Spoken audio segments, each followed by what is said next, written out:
Bonsoir à tous et encore une fois, vous avez choisi TV+ Madagascar et vous avez bien fait. Bienvenue dans cette nouvelle édition de notre journal en version française, toujours en direct. Et voici les titres. La réunion entre le gouvernement et les députés s'est poursuivie ce jour, marquant la deuxième journée d'échange. Les discussions ont porté essentiellement sur les préoccupations déjà soulevées la veille, notamment les délestages prolongés qui affectent gravement le quotidien de la population, ainsi que l'insécurité persistante dans plusieurs régions. De nombreuses aspirations de la population transmises par les députés n'ont pas encore été prises en compte par l'État, selon les députés lors de la rencontre avec les membres du gouvernement. Jusqu'ici, le projet de construction d'habitations dans le district d'Ifanadine, dont la réalisation est prévue par le programme général de l'État, n'a pas encore été réalisé, selon le député d'Ifanadine, Adzadina.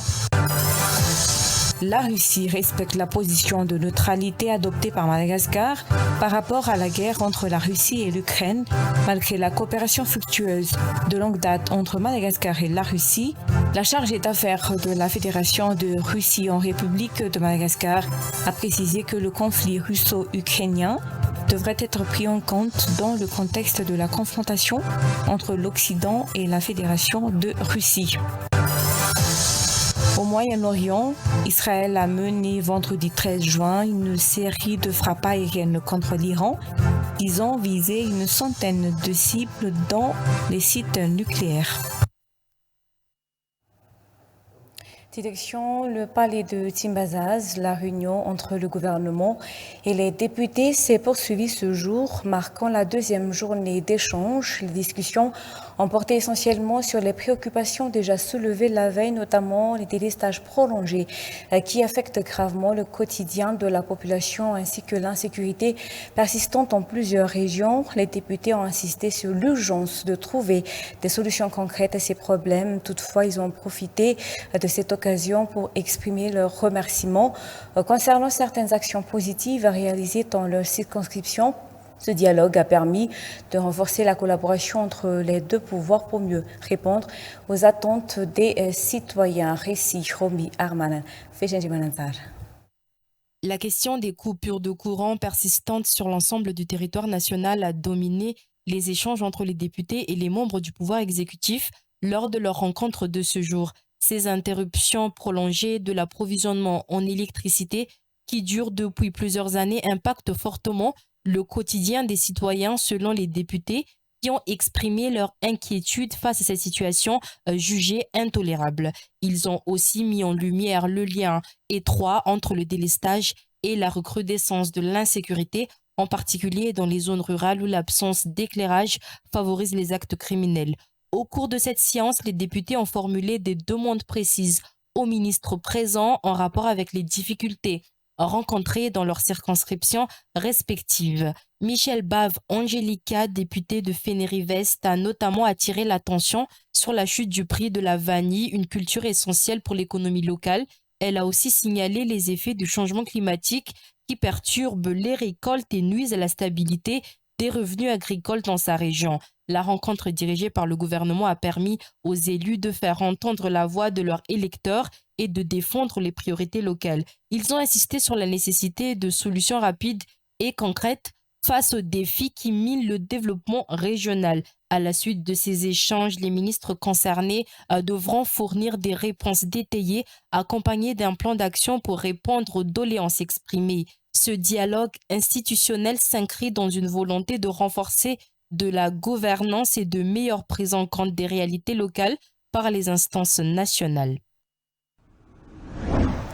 Restons toujours à Timbazaz. De nombreuses aspirations de la population transmises par les députés n'ont pas encore été prises en compte par l'État, selon les députés lors de la rencontre avec les membres du gouvernement. Jusqu'ici, le projet de construction d'habitation dans le district d'Ifanadine, dont la réalisation est prévue par le programme général de l'État, n'a pas encore été réalisé. Selon le député d'Ifanadine, Adzadinar, le député de Mananzar, Angerson Maurice, quant à lui, réclame la résolution résolution du problème du délestage ainsi que la réouverture de l'aéroport de Mananzaj. Quant au député de Wanganjan, il a encouragé le ministre des Travaux publics à poursuivre la réhabilitation de la RNT 12A qui est déjà en cours actuellement. Sora Barton. Ce face-à-face avec le gouvernement a été l'occasion pour tous les députés de transmettre aux membres de l'exécutif les aspirations de la population. Parmi ces besoins de la population figure la facilitation de l'accès aux services de santé, selon le député Lee Farasson. Ce dernier a même ajouté que les enseignants pouvant désormais être catégorisés de vulnérables ont besoin d'être soutenus financièrement par l'État. L'insécurité devenant de plus en plus grandissante dans le district d'Ambouj, le député sollicite le renforcement de l'effectif des forces de l'ordre sur place pour assurer la sécurité de la population. Pour le cas du district de Mananzaj, le député Maurice Ingierson réclame la résolution du problème du délestage qui a pris de l'ampleur dans sa circonscription. Il demande également la réouverture de l'aéroport de Mananzaj pour qu'il puisse accueillir les vols intérieurs. La route nationale RNT 12A est en cours de réhabilitation actuellement, selon le député Ranjianasul Tutsu Idéal. Ce dernier n'a pas manqué de remercier le ministère des Travaux publics pour avoir mené à bien la réhabilitation de la portion entre Sumisk et Masianak. Les députés attendent avec impatience les réponses des membres du gouvernement afin de pouvoir faire leur rapport à la population. Autre sujet, les parents et les enseignants des jeunes candidats à l'examen du CEPE se plaignent des dégâts provoqués par le délestage constant qui touche Antananarivo depuis des jours. En effet, les candidats ne peuvent plus renforcer leurs connaissances ni effectuer leur révision à la maison faute d'électricité. Cette situation déplorable risque d'avoir un impact négatif sur les résultats de cet examen, d'après toujours les parents. Pour éviter que cette situation n'affecte les résultats de l'examen, les enseignants et les parents des candidats au CEPE sollicitent une normalisation de l'approvisionnement en courant électrique au moins avant et pendant l'examen qui aura lieu mardi prochain. L'approvisionnement en électricité est interrompu au moins 2 fois en 24 heures dans presque la totalité d'Antananarivo, et ce depuis des jours maintenant, et chaque coupure dure plusieurs heures. Or, la prochaine session de l'examen du CEPE se tiendra mardi. Ces coupures persistantes perturbent les séances de révision à domicile des jeunes candidats à cet examen officiel, selon les plaintes des parents.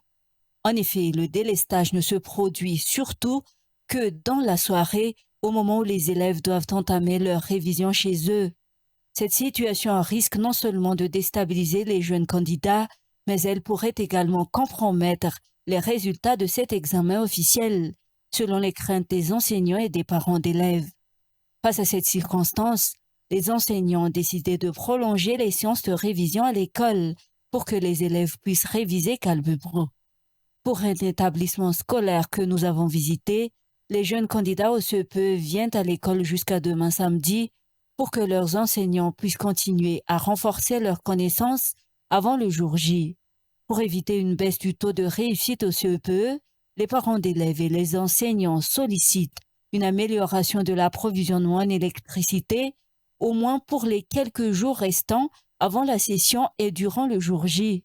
Par ailleurs, la distribution des convocations des candidats à cet examen a eu lieu ce jour pour certains établissements scolaires, tandis qu'elle aura lieu demain durant la réunion des parents pour d'autres.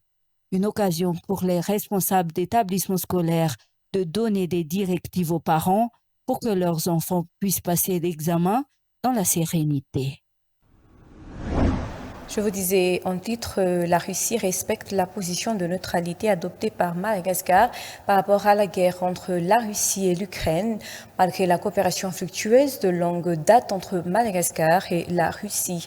Le chargé d'affaires de la Fédération de Russie en République de Madagascar a précisé que le conflit russo-ukrainien devrait être pris en compte dans le contexte de la confrontation entre l'Occident et la Fédération de Russie. Les pays occidentaux se servent de l'Ukraine ukrainienne pour affaiblir la Russie et pour influencer d'autres pays, y compris Madagascar, pour qu'ils s'alignent sur leur vision, d'après les explications du chargé d'affaires de la Fédération de Russie. La journée de la Russie a été célébrée hier soir dans un contexte international complexe. Récit, Elisa Herman, images et K900. La Russie et Madagascar partagent une relation de longue date. La coopération russo-malagasy se développe dans divers domaines, parlementaires, scientifiques, culturels ou encore sportifs. Plus de 5000 Malagasy ont déjà bénéficié de formations en Russie. Les universités russes continuent encore aujourd'hui d'accorder une quarantaine de bourses chaque année aux étudiants malagasy. Le soutien de la Russie à la position de Madagascar pour le rétablissement de la souveraineté sur les îles éparses reste également inchangé, selon les propos du chargé d'affaires de la Fédération de Russie à Madagascar. Malgré cette coopération fructueuse entre les deux pays, Madagascar reste neutre par rapport à la guerre entre la Russie et l'Ukraine. La Russie respecte cette position que prend Madagascar, d'après les dires du chargé d'affaires de la Fédération de Russie en République de Madagascar. Ce dernier a également souligné que la guerre russo-ukrainienne n'opposait pas que les deux pays, mais qu'il s'agissait d'une confrontation entre l'Occident et la Russie. Les pays occidentaux se servent seulement de l'Ukraine et essaient de se constituer le plus d'alliés possible parmi tous les autres pays du monde, y compris Madagascar. La Russie apprécie cependant les efforts déployés par Madagascar, notamment dans le cadre de ce conflit avec l'Ukraine, malgré les fortes pressions exercées par les pays occidentaux.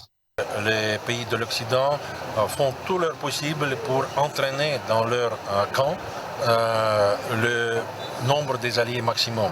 Et ils n'évitent aucun moyen, aucune possibilité pour tirer de son côté les autres pays. Ils utilisent tout, des menaces, des sanctions, des pressions diplomatiques. C'est pour ça que je dis que cette offensive de l'Occident contre la Russie est multiforme. Et malheureusement, il comprend aussi des autres pays comme Madagascar.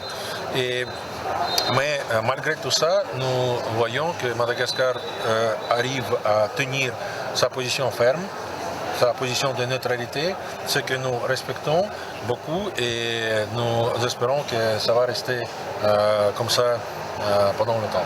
Hier s'est tenue la célébration de la journée de la Russie. Les origines de cette fête sont liées à l'adoption le 12 juin 1990 de la Déclaration de souveraineté de l'État. Au centre de conférence internationale d'IVAT, la compagnie Beach Destination a participé à la 11e édition du salon IDM. Le président directeur général de cette compagnie a exprimé sa gratitude pour l'accueil chaleureux que Madagascar lui a réservé, mais aussi sa reconnaissance pour la collaboration que la compagnie Beach Destination a développée avec le groupe TV+ Madagascar. Taïna Rakutumalala Aminsu, Nanjian, Prod Plus. Le président directeur général de la compagnie Beach Destination a exprimé sa reconnaissance et sa gratitude envers l'Office national du tourisme à Madagascar pour son accueil chaleureux. De la compagnie Beach Destination qui est basée à l'île Maurice. Alors encore une fois, je dirais merci encore au gouvernement, au président, à la ministre du tourisme de Madagascar, l'ONTM, le président et les membres qui toujours m'accueillent avec les bras ouverts pour la 11e année consécutive que Beach Destination expose au salon de l'ITM 2025. Alors Beach Destination est un tour opérateur qui propose des séjours à Maurice, à Dubaï, en Asie, en Thaïlande, etc. Donc on essaie de faire le maximum pour faire les Malgaches voyager. Et aussi, nous avons sur tous les budgets, de petits budgets à grands budgets, dépendant de ce que le client recherche. Le président de la compagnie Beach Destination transmet un message fort aux Malgaches afin qu'ils ne se fassent pas arnaquer lors de leur achat.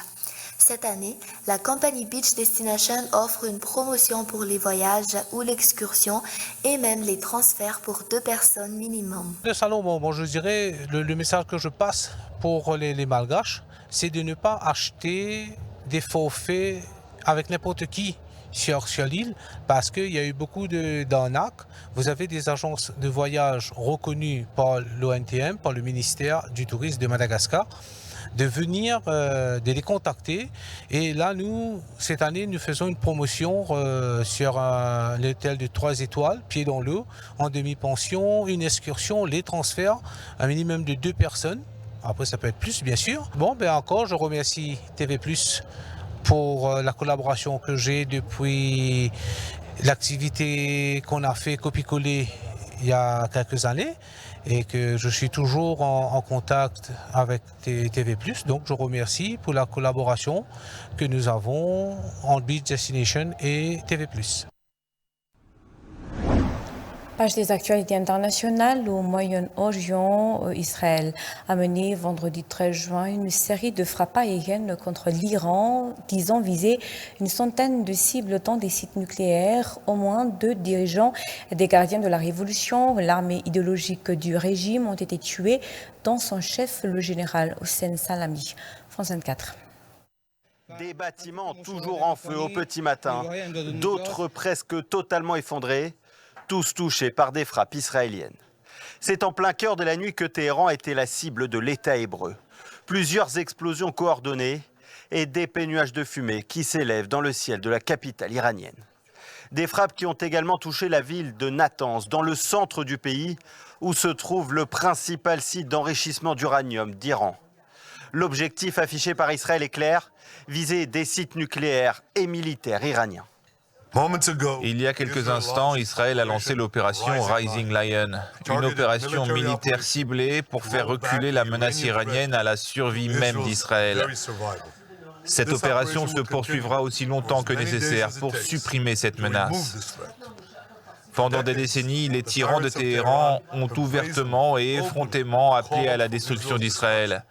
Ils ont soutenu leur rhétorique génocidaire par un programme pour développer des armes nucléaires.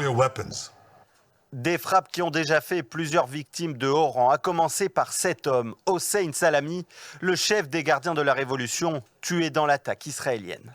Ces bombardements interviennent alors que les négociations sur le nucléaire iranien entre Téhéran et Washington, en cours depuis plusieurs semaines, devaient reprendre dimanche.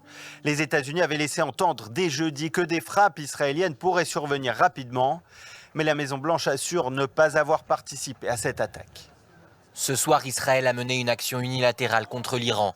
Nous ne sommes pas impliqués dans les frappes contre l'Iran et notre priorité est de protéger les soldats américains dans la région. Que cela soit clair, l'Iran ne devrait pas viser les intérêts ou le personnel américain. Immédiatement, l'espace aérien iranien a été fermé. Aucun vol également à l'aéroport de Tel Aviv.